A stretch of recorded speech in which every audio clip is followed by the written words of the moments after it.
Welcome to Travel in Style, the series that brings you the very best of the best.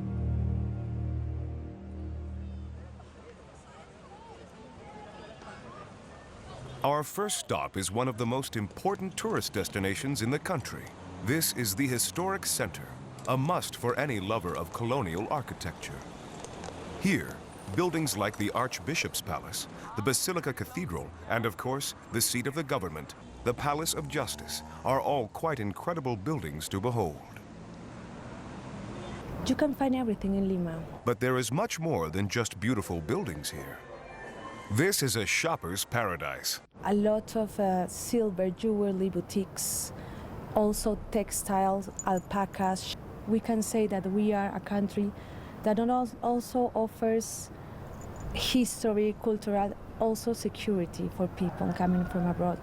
And another reason why you need to come to Peru is because you now have luxury hotels.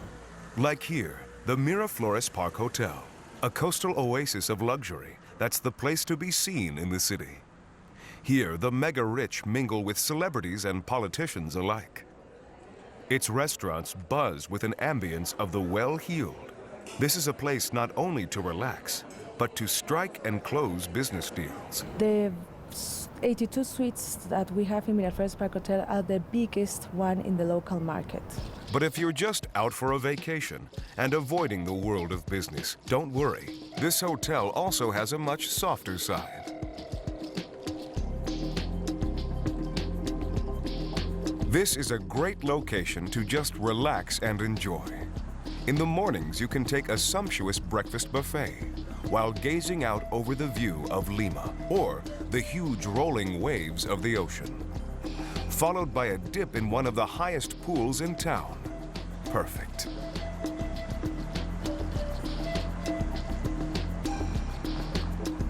But should you want to soak with a little extra privacy, then check into the presidential suite on the 11th floor. It not only has terrific views, but has its own outside plunge pool as well. Just perfect for a little romance.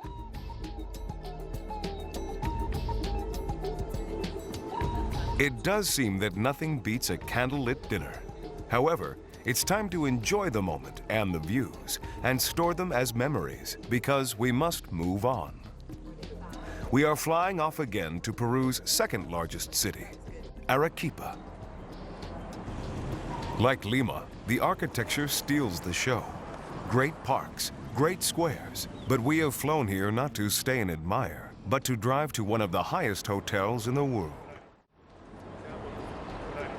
High in the Andean Mountains, we are heading for Colca Canyon.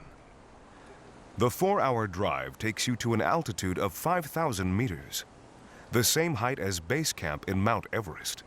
But the long drive is worth it. For this impressive canyon, which, by the way, is twice as deep as the Grand Canyon in Arizona, is home to these enormous birds. The condor. These sacred Andean birds are actually very large vultures. They have enormous wingspans of up to 3.2 meters, and so are well known for their elegant and spectacular flight. But beware, these birds are so powerful, they will take a small calf or goat from the edge of the cliff, if given half the chance.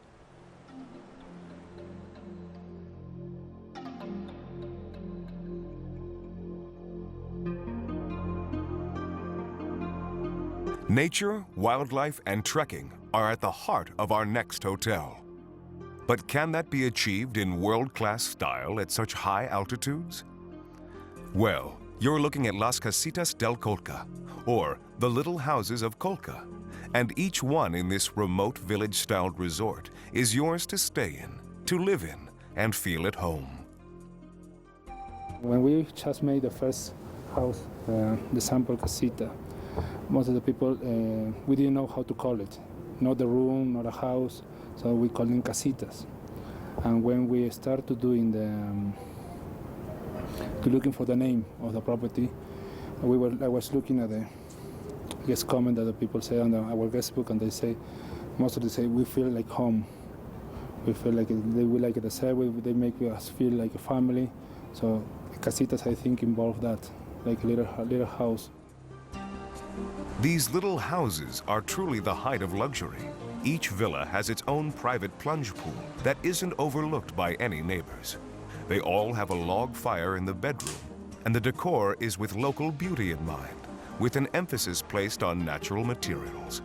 Walls are made of brick, while roofs are constructed of wood and handcrafted tiles. In the suite, it's all mod cons, with Wi-Fi and even a dock for your MP3 player.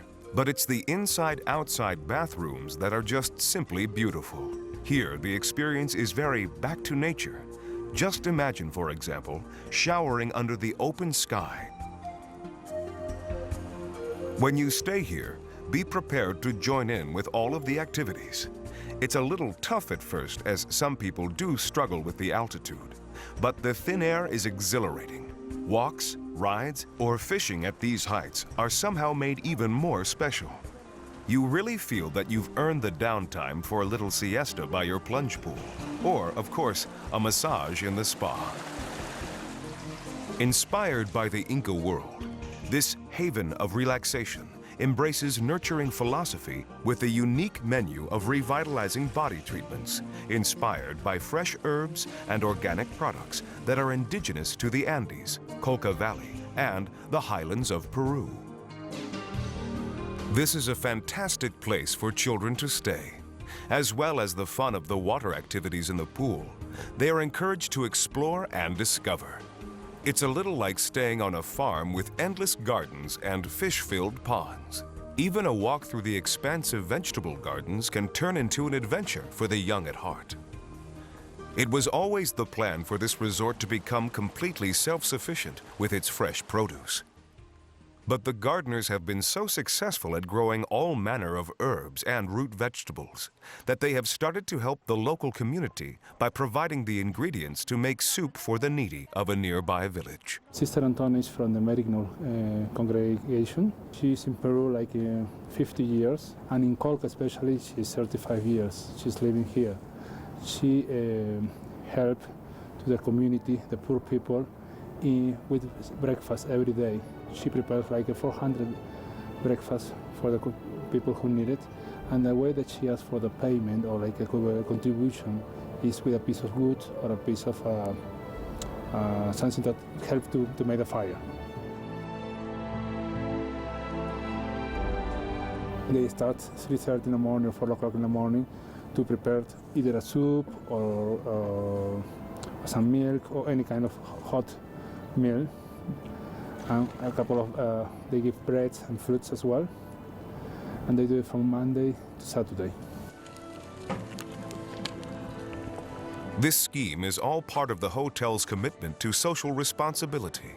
Guests have the option of joining in too by donating just $1 per night.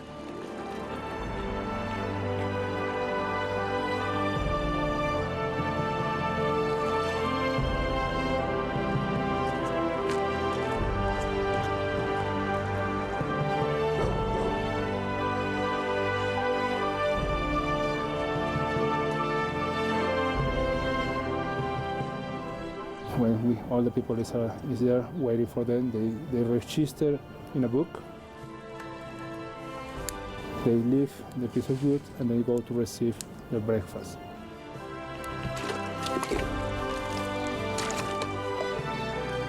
And so, at first light every morning, a procession of the hungry begins.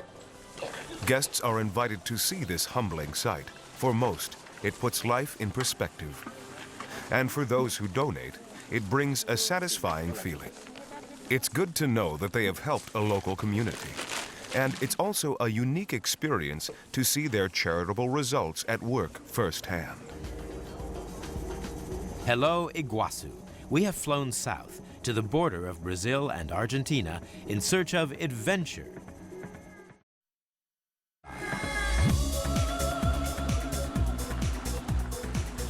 This national park alone boasts some 66,000 hectares of subtropical rainforest and offers nature treks for wildlife seekers by jeep, horseback, and on foot. There are more than 400 species of birds here, which is very impressive. but it's the raging rivers and torrents of the waterfalls that most people come to visit, and they do so in as many ways as possible. By helicopter, by abseiling, and by very powerful speedboats.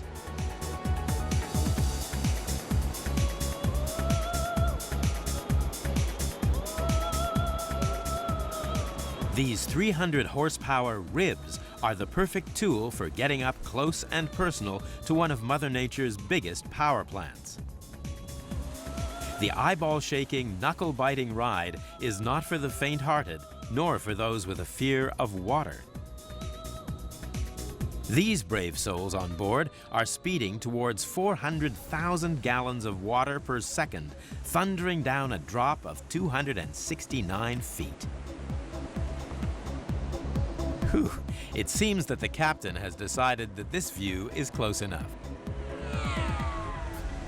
But hey, that wouldn't be any fun. So it's throttles on and in for the shower of a lifetime. Hold your breath.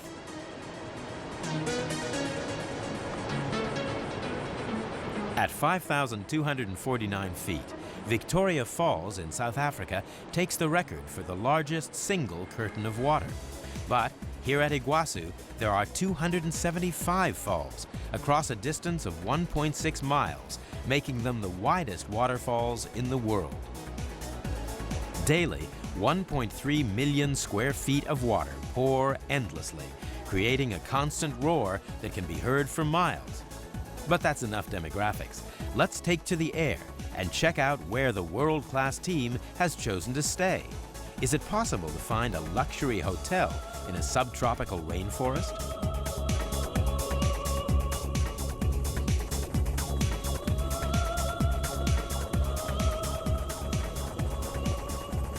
You're looking down at the Hotel das Cataratas, an oasis of luxury that's perched within 400 feet of the best view of the falls. Built in colonial style, the hotel has just been completely renovated and has the most spectacular views from its rooms. It's the only hotel within the national park, allowing guests to enjoy exclusive access to the falls each morning before the park opens at 9 a.m. and after 5 p.m. The general manager, Celso Valle, knows this is a unique position to be in, quite literally. It's a privilege to be here in front of the falls. We have by now 9 times the regular volume of the water. Something very, very special. We are talking about 10,000 cubic meters per second. It's unbelievable. It's unbelievable.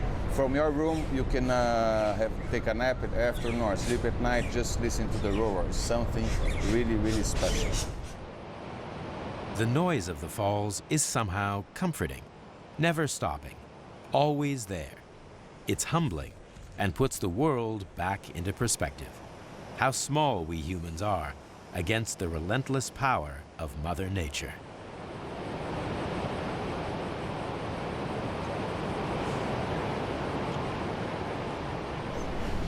Falls are lovely. It has some very, very power energy. It's like recharging your batteries. This river, Iguazu River, it's right in the border of Brazil and Argentina. It goes all the way down about 15 or 16 kilometers to meet the Paraná River in the Brazilian and Paraguayan border. This area here, especially here, if we could cross the river, it would be about 500 yards away from Argentina. So you can easily see the other country from here. Most of the falls are in Argentinian side, but the only way to see it is from Brazil. So this is, I have no doubt, this is the best. The name Iguazu originates from the Guarani language and means big water, which is something of an understatement. When viewed from the air, big just doesn't come into the equation. From here, it's simply awesome.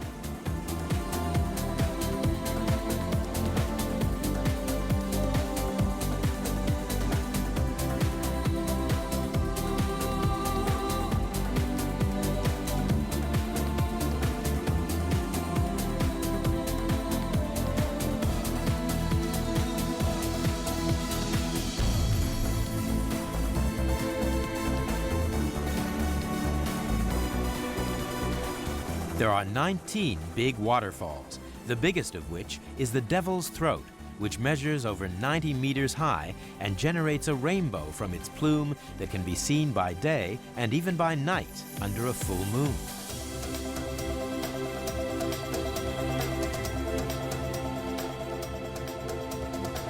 The hotel is the perfect base to explore this region.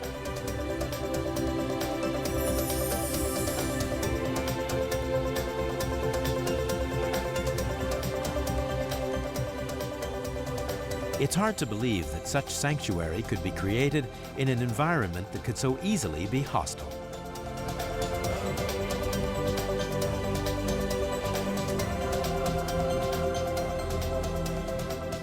Inside, the rooms have been decorated in Portuguese style and feature paintings of local flora and fauna by the well-known Brazilian artist Ludmila de Montes.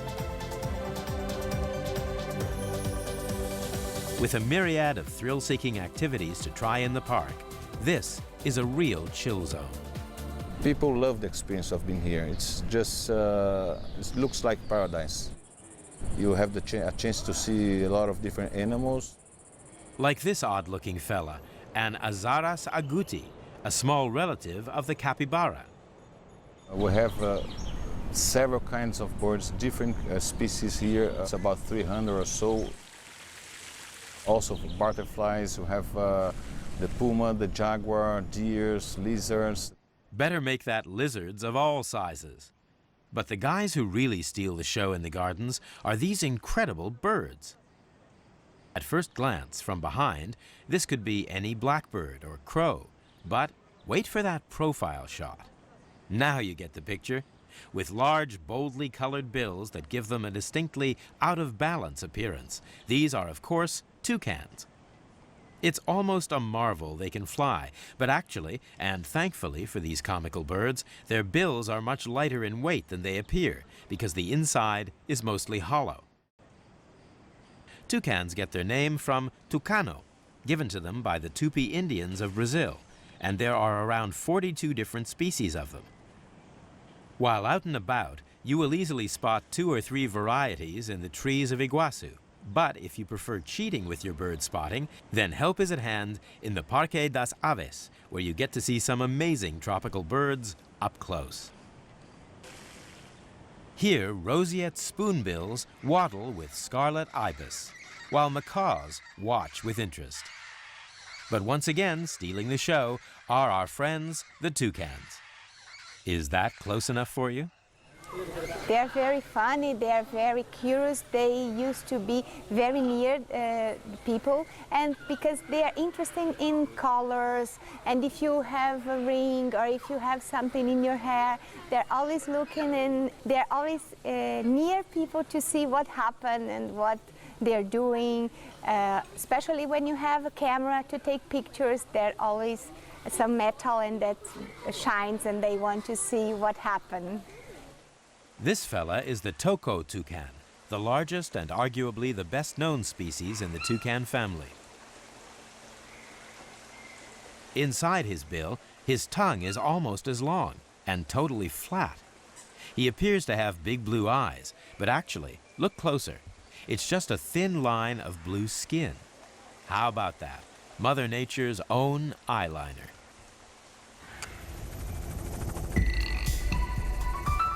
Talking of nature, it's a jungle out there, and one to be explored.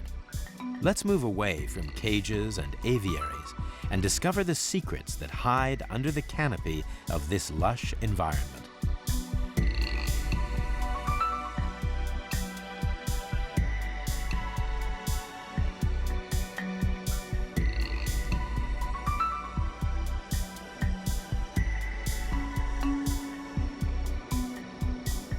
We are in a subtropical rainforest. We have 185,000 hectares of this forest. It's one of the last remainder of subtropical rainforest that we have in the world.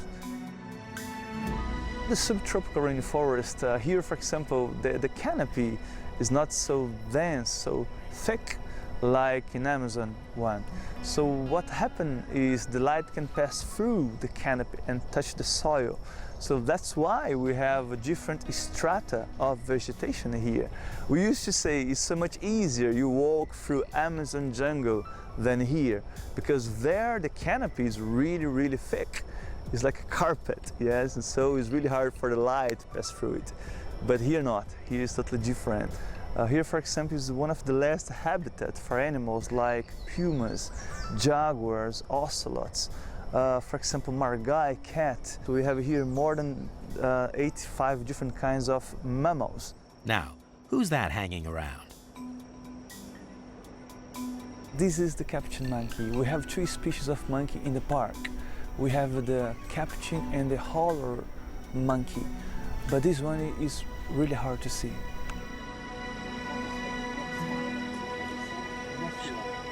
They live in groups, like 20 to 30 of them. We have a leader, and they spend 70% of their life in the trees.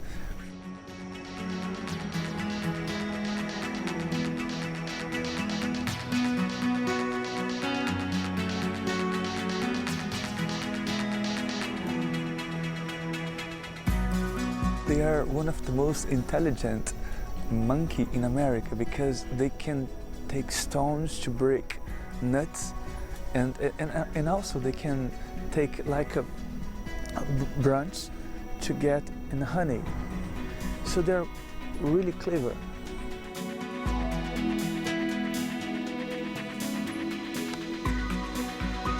Their name, Capuchin, derives from a group of friars named the Order of Friars Minor Capuchin, who wore brown robes with large hoods covering their heads.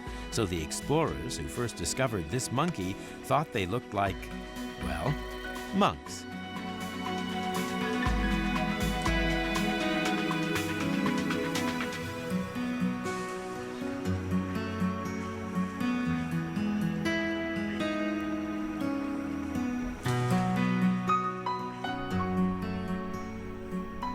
Uh-oh, surely that is one leap too far. Let's try.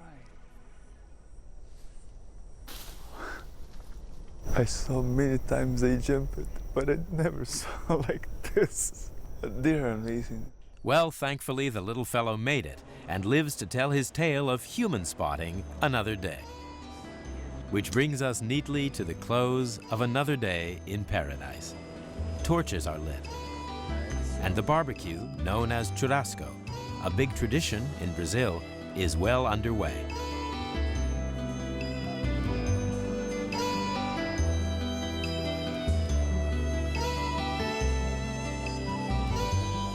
In the Twilight Gardens, the setting sun is masked behind the hotel, but a fiery golden glaze seen through the windows gives a clue that Mother Nature is working a new wonder across the mighty falls, who just never stop roaring.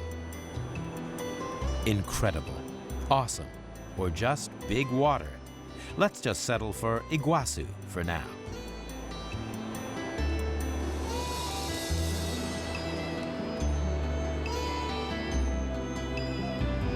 Sadly, that's all we have time for. So, it's goodbye from Brazil.